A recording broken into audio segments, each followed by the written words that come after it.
Hey,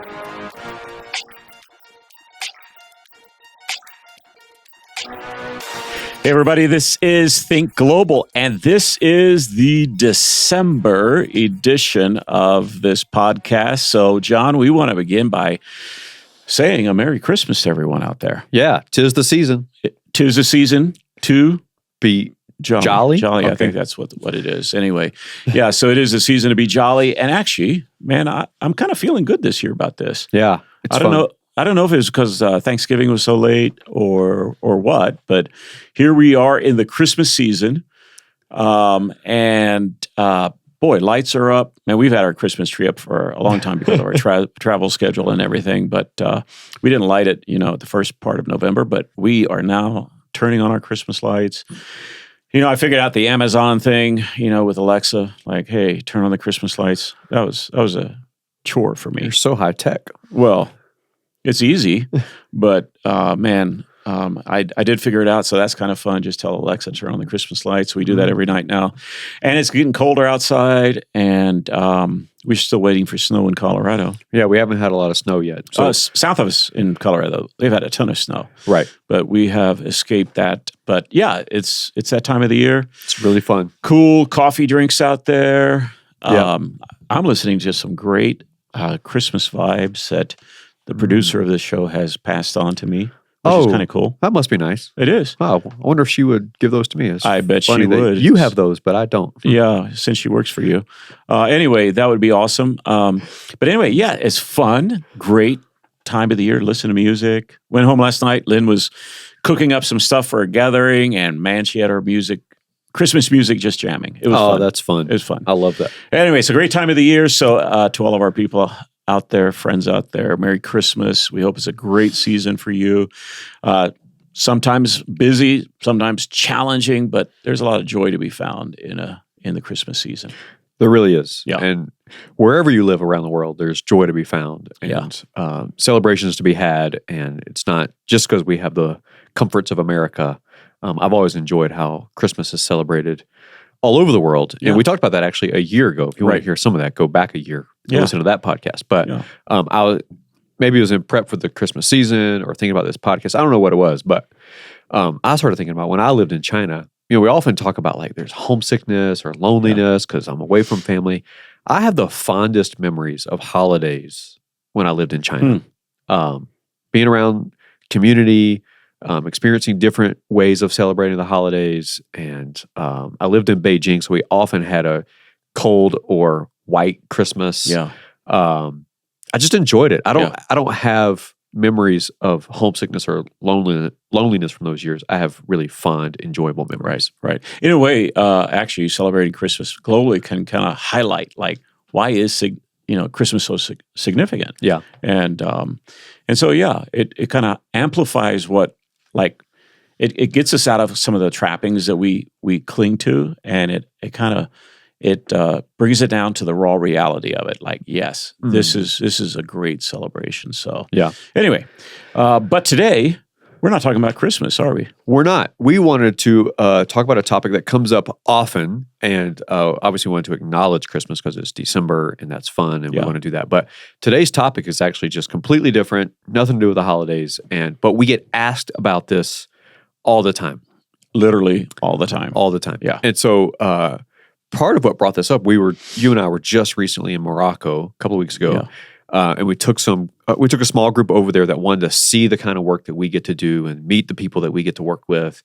And just when you're on a trip like that, you just talk about any and everything under the sun because you're traveling together and you're having all your meals together. And so one of the topics that came up one day was the biggest concern they hear, because this group we took, their role is to help find people who want to go do stuff overseas. Right.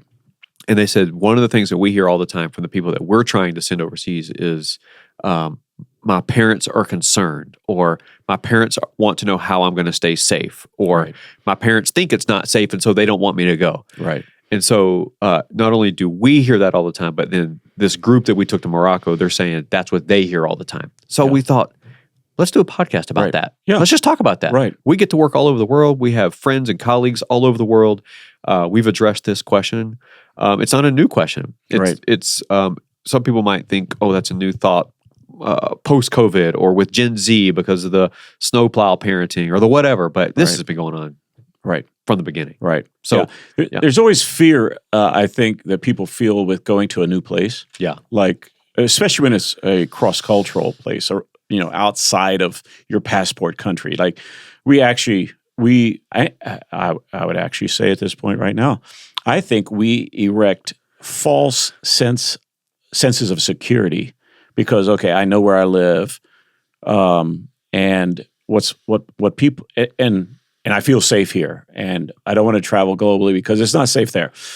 I will say this is interesting. It just popped into my brain. I remember chatting with friends in China who were going to visit the U.S., and they were afraid about coming here. I was going to bring this up later. You were. We haven't even talked about that. Oh, my goodness. Yeah. All right. Anyway, keep going. But that just shows that we're on the same thought pattern. It's because of what they see in our movies. Yeah. Like, especially like, movies that show crime or things like that. And so, hey, we're going to this particular city and we saw a movie. And oh my gosh, are we going to die? Like, literally, we had to have that conversation. Yeah. And it was fascinating to me. They were going to attend a university outside of one of our large cities. I won't bring that up. I won't name that university, but it's a university located outside of one of these cities. And they were asking, how do we stay safe? Yeah. Like, so anyway, fascinating. And not just movies, but our media. Yeah. And so the concern that I often heard was, I'm going to go to America and I'm going to get shot. Yes. Because I see in the media of shootings happening seemingly everywhere and all the time. Right. And we can have a whole conversation about gun control and all that. That's not what we're talking about. But they see in the media these stories of shootings and they think, I'm going to go to America and get shot. Right. So they're afraid to come here. Yes. Right. Anyway. So anyway, I maybe that brings up the whole point that there are perceptions that lead us astray. Yeah. And because those perceptions lead to fear, we don't go. And then there are realities of precautions and how we travel and what we need to take in consideration. So maybe we can talk about that today. Yeah. Well, and I thought through maybe 4 top concerns. There's going to be more than these. Maybe I didn't hit your top one. If you're listening, you're like, oh no, that wouldn't be one of mine. But some top ones that I thought I could just throw your way. Okay. And then you respond, and we can kind of go back and forth on them, and then we'll see where that leads us. But and actually, I don't think I've seen these top 4, have I? Nope. Okay, well, that's fascinating too. So as a parent, I'm going to start with I'm going to start with one. But as a parent, I might be thinking about my kid going overseas. Will they have the ability to adjust to a new culture? Will they be able to communicate? Who will help them with everyday things that are needed? Like, I mean, you've had one of your sons live in Mongolia, and maybe that's a concern of like, will they even be able to communicate? Can he even go to the store and buy what he needs to buy? Like, so you want the best for your kid naturally. And so there might be a concern or a fear of adaptability. Yeah. Well, I guess if I'm talking to a parent or even I'm talking to someone who's like actually going to do something like that, live abroad, travel abroad. I'm an adventurous person. So I actually like to instill adventure in the lives of people. I think people can settle in and actually just live a very boring life because they're afraid or because of fear or whatever. But I think the first thing I would appeal to is just like a sense of adventure. Like, think of the adventure of going into a culture and learning a culture, going into a store and having to navigate in maybe your mother tongue, English, and they only speak Arabic, or they only speak French, or they only speak Chinese. But think of the adventure of being able to work with that. Now we have like our little ways of cheating with Google Translate, things like that if we need to, with a taxi driver or whatever. So our world has been simplified with that. But there is, I think, the coaching of it is like, look at it not as something to be afraid of, but look at it as something to engage in. Like you're even the working through, like the travel there, working through what it means to land there, going through immigration there. Like people aren't aware of all those little things that take place, and just navigating it. Navigating an Uber or a taxi to the hotel where you're staying, and having to figure it out. Like it can make you cower in fear and paralyze you, or it can stir up within us. And I think it's a God-given gift, that God-given gift of adventure, of like exploration. Like, I mean, when you think of all that's been learned throughout history because of people who had that sense of adventure, that sense of exploration, of learning new things, etc., I think that's a big deal. So I think, first of all, the very idea of how do you shop, how do you talk, how do you engage, how do you live, it begins with a perspective of how you're going to do that. Like that spirit of I'm going to learn. And I think I would just say with that, like something that frustrates me, especially about folks that think everything we do is right here and everything they do there is wrong. First of all, that's hard. It's hard to travel with people like that. But rather to say, to approach it with things are different, and I'll figure out the differences.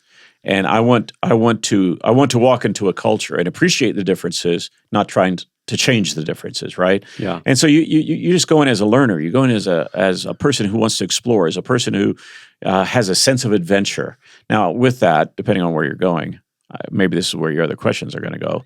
But depending on that country, there's some cautions. There's some guardrails that you need to set up. You need to know, like, should I be walking down that alleyway? Right. Should I be going to this place or that place? But anyway, that's probably further on our conversation. Well, there's everyday wisdom and discernment to use. Yeah. And to not be cavalier. Same thing here. Like there's certain alleyways or streets you don't walk down at night or by yourself, or right. We use wisdom and discernment right in that. So anyway, we will probably get to that. But another thing I thought of on that too is, yes, in yourself, think of more of a sense of adventure, but also remember the cultures that you're going to. And we've been to a lot of places, and I think this is true in every place I've been to. The locals want you to have a good experience in their culture. Exactly. In other words, they're eager to help you, right? Because they want you to like their country. I mean, even when I lived in China, one of the top questions I would get was, what do you think of China? Right. Because they wanted to know that I liked it. Right. And so therefore they're willing to do what it takes to help me like it. Right. If that means help me buy stuff, help me navigate the culture, help me get from A to B, help me, whatever it is, answer my questions or solve my problems. Right. I'm gonna pile on that one. And that is this, like, especially in Middle Eastern countries where we see the media talk about terrorism and death or violence or whatever, those countries, they will say, so, now that you visited us, what do you think? Like, is this different than what your media portrays us as? And we will almost always say, yes, this is very different. Yeah. As we talk with you and engage with you, we recognize our media highlights just the worst. They never highlight the best. Yeah. And they follow that with saying, please go back and let them know we're not the people they see in the media. We are different. We are hospitable. We are kind. We want to be your friend. And so it's that message that's often given to us. Take this back. Tell your people we're not the bad people you see on TV. Right. Yeah. Perfect. Okay. The next one, ratcheting it up a little bit. So that's adjusting to a new culture. Will I be able to adapt? This one, I think this concern pops out a lot. What about geopolitical conflicts that are out of our control?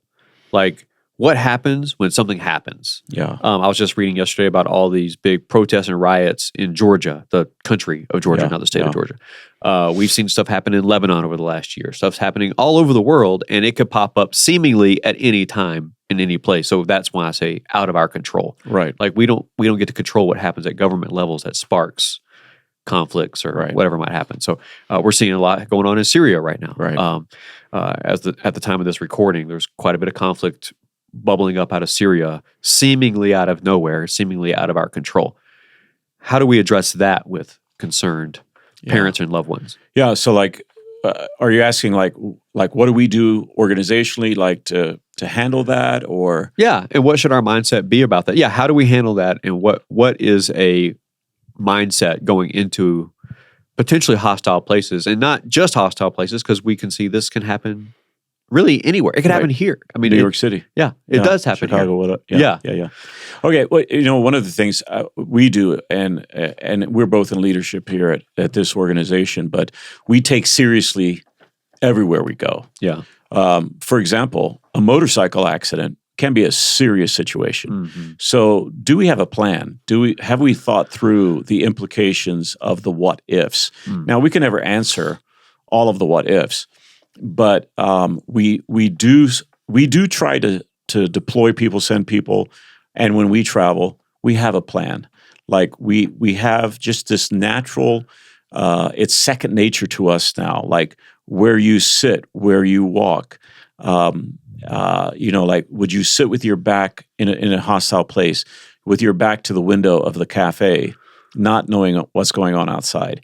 So there is a sense in which we train people for what could be unexpected, but treat it that in a way that, you know what, this could happen. And so there are best practices we always have to put in place when we travel. Yeah. Again, you and I were just in Barcelona.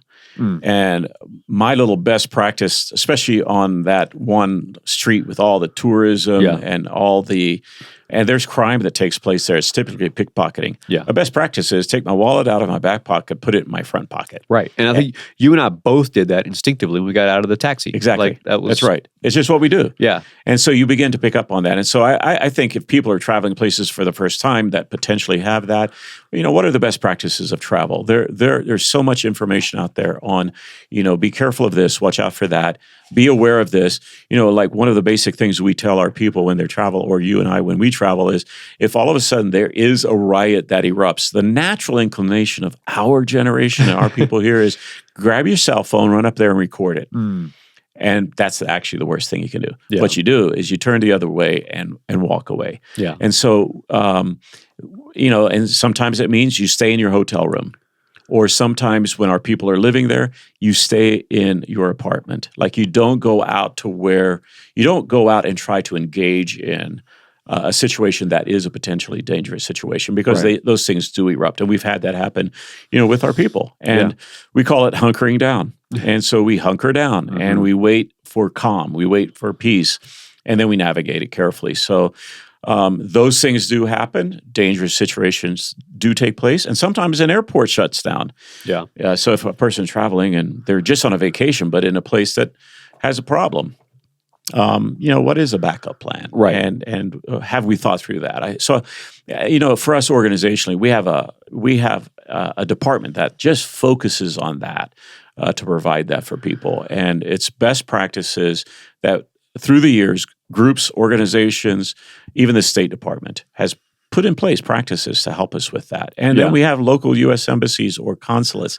I mean, so there is this like layer after layer, depending on the level of risk, depending on where we're going, that we provide to mitigate those challenges and those problems. And so, the casual traveler should think about that as well. Yeah. And so when it pops in your brain as a fear, I think for one, you can't control it. Right. And two, it can literally happen anywhere. And so to just pick on a place and say, well, that doesn't sound safe because there was a riot there 2 years ago. Well, there could be a riot in your own backyard. That's exactly right. Tomorrow. And, yeah.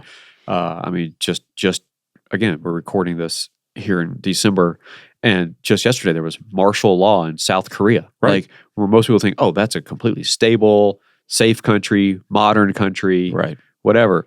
Well, martial law. And then, well, what does that mean? Then, Right. you hear about the chaos on the streets there and what happened. And, Right. where, it all got calmed down pretty quick, but didn't expect that to happen. Right. So you can be paralyzed by fear, or you can realize it's out of our control. Let's just have some mitigations in mind and best practices in mind. Yeah. So, like even if you're traveling to a third world country, which people should do, by the way, like a third world country, they're beautiful. The people are beautiful. And they just happen to be a third world country. But, if you're traveling to a city, like, all right, where's the best hospital in that city? Like just little things like that our insurance company helps us with, International SOS helps us with. Yeah. But, it's just being thoughtful about that. Yeah. There's so many tools and best practices. Yeah. Okay, this is a good segue to my next one. One of the questions that might pop up is, as you go to that place, are you going to have access to quality healthcare? Literally, you just brought that up. But some of that is that we're under the assumption that the U.S. healthcare system is the most advanced in the world, and it's great.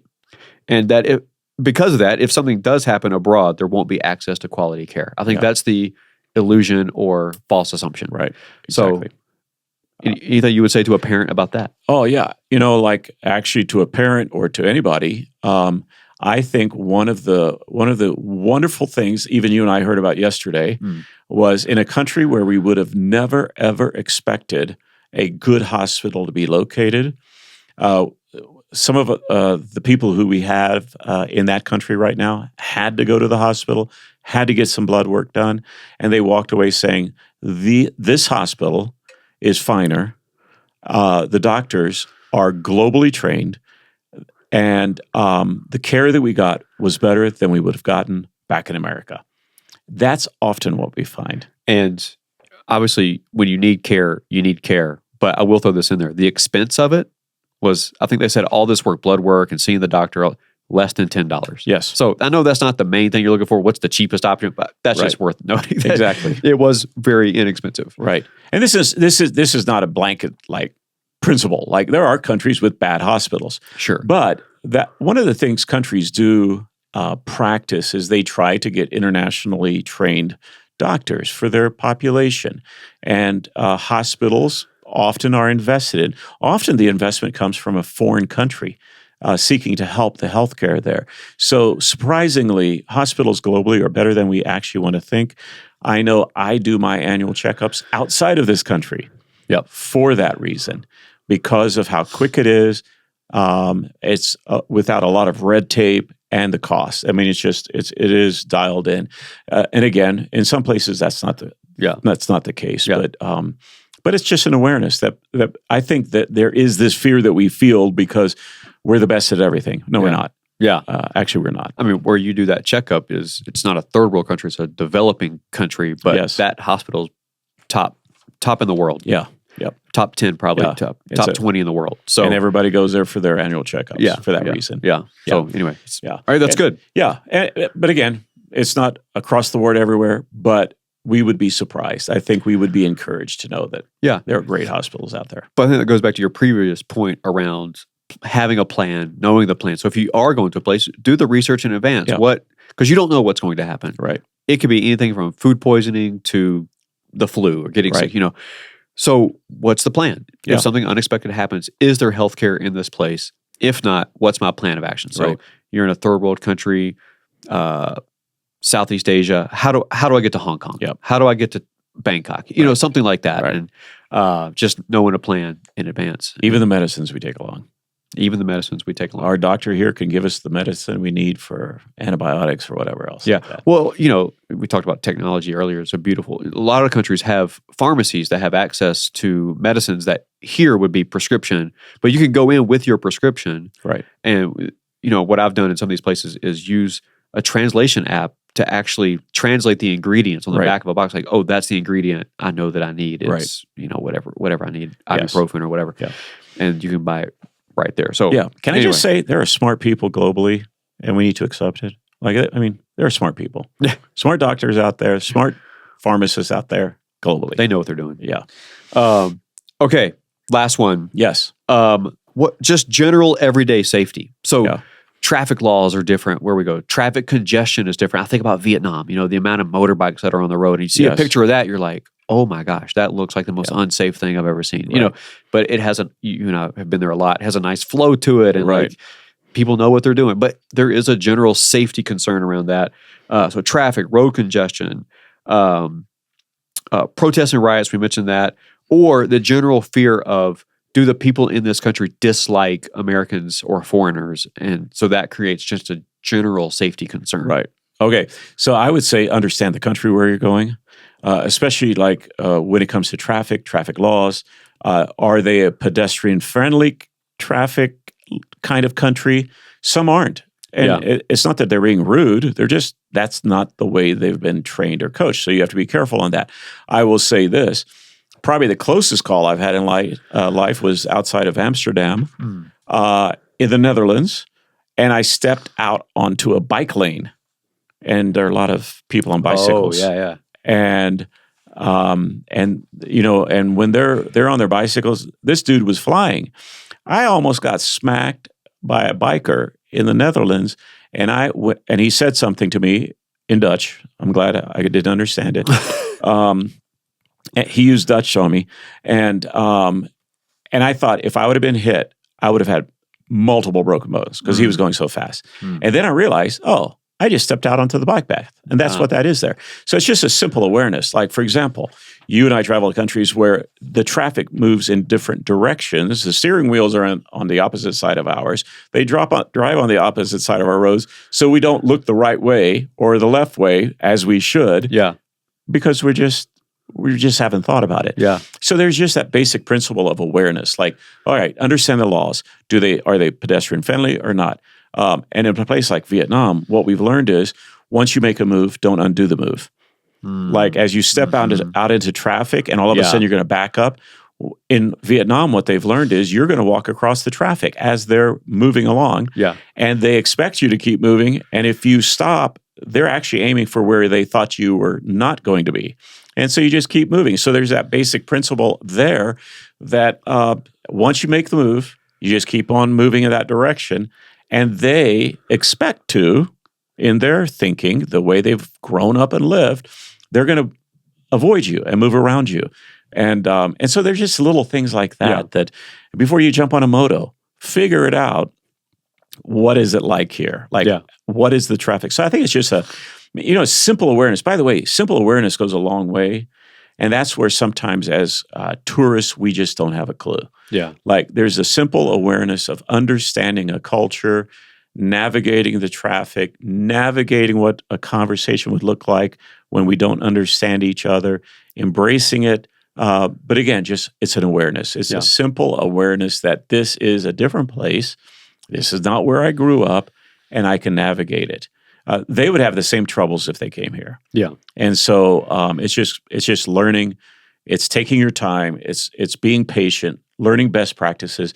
And by the way, again, you can Google it, and there's so much information out there about these kind of things. And it brings down, it ratchets down the sense of anxiety and fear that we have about going to a place like that. And then read the good stuff that increases the sense of adventure and removes the anxiety. So yeah.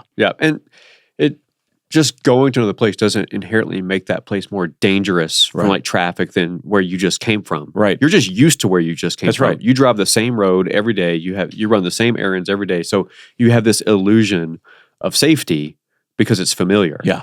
But it doesn't make it any more safe than where you're actually going or what you're actually doing. Yeah. So, and maybe this is a time I'm looking down at our notes and I see this quote from Helen Keller. That's where I was going next. So go ahead. You want me to do that? Yeah. Actually, this is a brilliant quote. I'm just looking at her last statement, but I'm going to read the whole quote.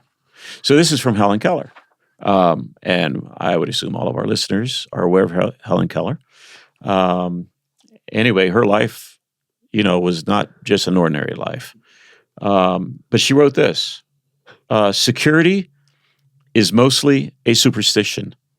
It does not exist in nature, nor do the children of men as a whole experience it. She's talking about security. Mm-hmm. Avoiding danger is no safer in the long run than outright exposure. And then she ends with this, life is either a daring adventure or it is nothing. I love that. I do like that. For a woman who lived her life blind, she saw life as an adventure. And if it's not an adventure, it's nothing. I actually think that's a good challenge for all of us. Yeah. Like live life as an adventure, or we're going to cower with anxieties and fear and be paralyzed and miss out on the beauty of what the world has for us and people from other places with other cultures and with other traditions. Right. Yeah. And I think that's my fear is that people will miss out. Yeah. Because they're paralyzed by their own fear, which we've talked about a couple times. It's really just an illusion of wanting safety or thinking they're safer here than there or anywhere. It's just, you get comfortable. Yeah. And Brene Brown, she's a researcher and written a lot of books, TED Talks, if you don't know who she is. But she has this quote, you can choose courage or you can choose comfort, but you cannot choose both. Awesome. I actually love that. That's a good quote. Yeah. So anyway, we hope that somehow encourages you or gives you the courage to go to those and have a conversation with, hey, it's going to be okay. Yeah. I recognize these realities. Here's how I'm preparing. Here's how I'm being mindful. Here's how I'm educating myself to mitigate as much risk as I can. But there's risk everywhere. And I don't want to miss out on what life has for me out of fear. Yeah, that's right. And actually, that's a good place to land this plane. Like challenging people to think, based on those last two quotes. We can choose courage or just choose comfort. Helen Keller would say, choose adventure and courage, or you've basically chosen nothing, and your life is nothing. And so, to those who are out there listening, choose courage instead of comfort. Choose adventure instead of anxiety when it comes to living life to its fullest. And I would say I'm in now the grandparenting stage. Actually, I think our sons and their daughter-in-laws, they are adventurous and they are courageous. And I look forward to seeing our grandchildren growing up and being courageous and choosing to live an adventurous life rather than cower in fear or simply stay put because I feel safe here. Anyway, that's the kind of people we want to be. I think we were made to be that way. All right, with that said, this is Think Global, and we thank you again for listening in. We appreciate you guys. Let us know you're out there. And on Think Global, we like to say the world is our home where strangers become friends and friends become family. Get out there and enjoy the world that God has given us.